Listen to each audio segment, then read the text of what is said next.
Ladies and gentlemen, welcome to MtG Traders. My name is Taryn, and this is Simic Artifact for Dominaria Standard.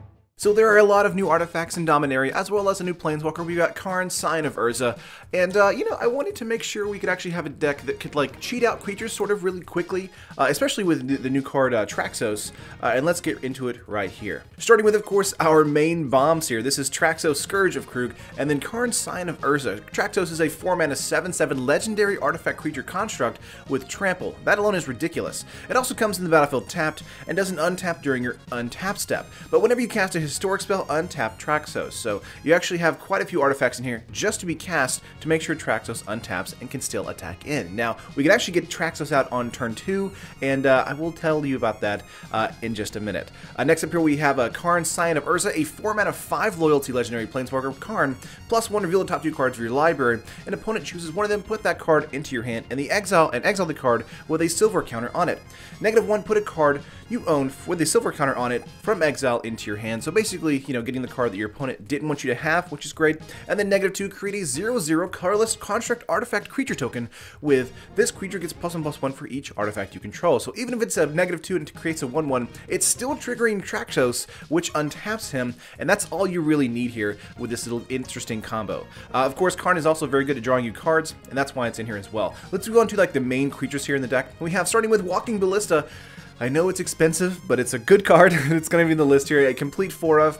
The best thing about this is that whenever you cast Historic, Traxos untaps, and Walking Ballista can be cast for 0 if you need it to be. However, you probably want to cast it for more, making it a 2/2 or 3/3 to ping down some low-end creatures on your opponent's side of the field. An XX 0/0 artifact creature construct enters a battlefield with X +1/+1 counters on it, and you can pay 4 and put a +1/+1 counter on the Ballista, as well as, take those +1/+1 counters and fling them at either opponent's face or opponent's planeswalker or your opponent's creatures. Next up here we have 4 Llanowar Elves. We have to have a way to kind of ramp, and Llanowar Elf is here to do that. A 1 green 1/1 taps and adds green. And then Elvira Pashiri, Sage of Lifecrafter. This is a 1 green mana 1/2 legendary creature. This is going to be the reason we actually have the turn 2 play here, and I'll explain that in just a little bit again. Legendary creature, you can pay 3 and tap it, create a 1/1 colorless servo artifact creature token. You also have a 5 here, create an XX colorless construct artifact creature token, where X is the number of creatures you control, which is very good as well. Then also to untap Traxos, just in case, we have Voltaic Servant here, a 2-mana 1/3. At the beginning of your end step, untap target artifact. There we go. And then we also have Ronas the Indomitable. If Traxos can't be used, we're just going to use Ronas because it actually turns on Ronas, making it a 5/5 Death Touch indestructible. Pay 3, another target creature gets +2/+0 and gains trample into a turn. Well, if we have the mana and Traxos is attacking, that's 9/7 coming in with trample at your opponent's face. That's just ridiculously scary. Another way to turn on Ronas here, we have Steel Leaf Champion, a 3 green mana 5/4. It can be blocked by creatures with power 2 or less, so if an opponent has a lot of mana dorks, it's just going to get right through them. Again, if they do tap down Steel Leaf, or we just have the Steel Leaf, we can still play out Ronas and have him turned on again as well. Another card that's really good for us is the Golden Guardian here, a 4-mana 4/4. I put this in here because of the Ronas, because of Steel Leaf, as well as because of Traxos. I think this is a really good slot here. There was a lot of people with this particular list kind of going around with Galta at the top, but I do like this card more because it's, again, more fun for one, and more janky, but also it can go super wide if you kind of have the time to do it. It's a 4-mana 4/4 artifact creature golem with Defender. You can pay 2 and it fights another target creature you control.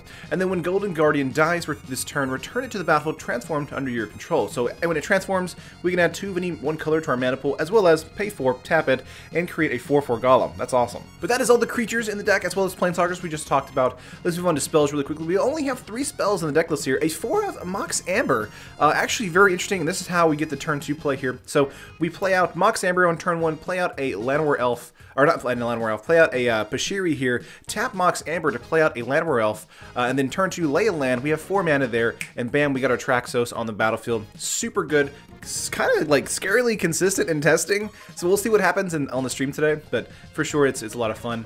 4 Glimmer of Genius here because we need some card draws, need some card filtering. 4 mana instant, scry 2, draw 2 cards, you get 2 energy. Very simple, very straightforward. Then we also have Antiquities War here, a 4 mana enchantment saga. Chapter 1 and 2, look at the top 5 cards of your library. You may reveal an artifact card from among them and put it into your hand. Put the rest on the bottom of your library in a random order. So this can help us kind of hunt for a Walking Ballista or a Traxos or a Mox Amber, stuff like that. And Chapter 3, artifacts you control become become artifact creatures with pace, power, and toughness 5/5 until end of turn. So it actually makes our board really large and turns our like 0 mana cost Mox Amber into a 5/5 creature for a turn. That's really good, and I think that's great for 4 mana. That's it for the actual spells and, artifacts stuff like that, though. Let's move on to our land base. We have, I believe, 6 islands, 6 forests here. I think it's 6. Yeah, 6 right there. And then 4 Botanical Sanctum, 4 Aether Hub, because we do have the Glimmer of Geniuses in here to give us some energy. And then 2 Adventurous Fair, because if we're pumping out a lot of artifacts on the battlefield, why not just gain some life once we hit 3 on the battlefield? We can also pay for and sacrifice it and search our library for an artifact card, put it into our hand, and only do that when we have 3 or more artifacts on the battlefield. So it's really good if we want to hunt out another Traxos or another Mox Amber or whatever we need. Adventurous Fair is just a fun card, just kind of gives some flexibility. So what can we do in game 2? Let's go to the sideboard here. We are in Simic, so we have some blue stuff to deal with here, as well as some green stuff. Blossoming Defense here, a 1 green mana instant. Target creature gets +2/+2 and gains hexproof until end of turn. Very good card for us, kind of helpfully making sure that Traxos doesn't die to removal or something like that, like in a Braid really early on in the game. Next up here we have Silent Gravestone, a 1 mana artifact. Cards in the graveyard can be the target spells or abilities. We can also pay for and tap this, exile it, and exile all cards from all graveyards, and also draw a card, which is not too bad as well. Next up we have 3 Naturalize, because, you know, there are the Godforce gift strategies going around. There are the other Traxos decks going around. We want to make sure we can destroy an artifact, or maybe even an enchantment, another enchantment saga like History of Benalia in that Black-White Knight deck. Next up we have 3 Negate here for that Approach the Second Sun deck. We have it for any kind of control deck. Anything like that, we want to make sure that if we're attacking in and they use Settle the Wreckage, we have Negate in our hand to hopefully counter that. So 3 of there, 2 mana instant, counter target non-creature spell. One of here that I really liked that I didn't put in the main board, but I do think if you're up against a slower deck, you could probably pull it in. Forebearer's Blade here, a 3 mana artifact equipment, and equipped creature gets +3/+0 and has Vigilance and Trample, and whenever an equipped creature dies, attach Forebearer's target to target creature you control. It has equipped for 3, so it is a bit slow, but if something dies when it's equipped to something, it you know, kind of equips to something else. But it also gives Traxos Vigilance, which, you know, swinging in for 9/7 Vigilance Trample, that's pretty good. That's going to end the game quickly if opponent doesn't have anything to kind of deal with it. Next up here we have 2 Confiscation Coup, because we have the Glimmer of Genius as well as the Aether Hub in the deck list here. I think this is a good inclusion in the sideboard. A 5-mana sorcery. Choose target artifact or creature. You may pay, or you get 4 energy. So you get 4 energy with this, and you may pay any amount of energy equal to the permanent converted mana cost. And if we do, we gain control of it, and that's for the rest of the game because this is a sorcery. So very good for us.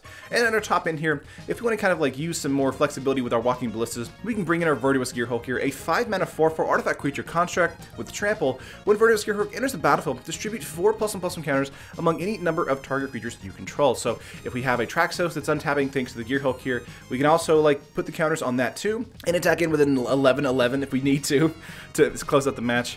If not though, this is gonna be a great card to hopefully kind of pump our entire board for Walking Ballistas, as well as our Voltaic Servant if you want to kind of like give that make it a big blocker, stuff like that. But just a fantastic card overall, and of course it does have Trample too, so that's great. But that is the full 75, guys. Let's go to the deck list here. On MtG, Traxos is coming to about 306 tickets. This is almost modern levels of cost here, and that's really because of Walking Ballista and of course Karn being in the main list here. The other notable costs, of course, is Ronas the Indomitable and of course Mox Amber, because it's got some of that, you know, that nice you know, 0 cost, give us mana kind of situation going on. But if you want to build this in paper, it's coming to about 459 bucks as well. So again, this is a pricey list. Don't think I'm not telling you it's a pricey list, but it is a fun one, and I had a ton of fun testing it for this video. But that is going to do it for this video, guys. Let me know what you think. Do you like it? Do you hate it? Do you have any suggestions for it? Please let me know down there in the comments down below. And if you have another deck you want me to cover, please comment down there as well. I will definitely look into it and see if I can get it this week or next week for sure. I love you guys, and I will definitely see you guys in the next video. Peace.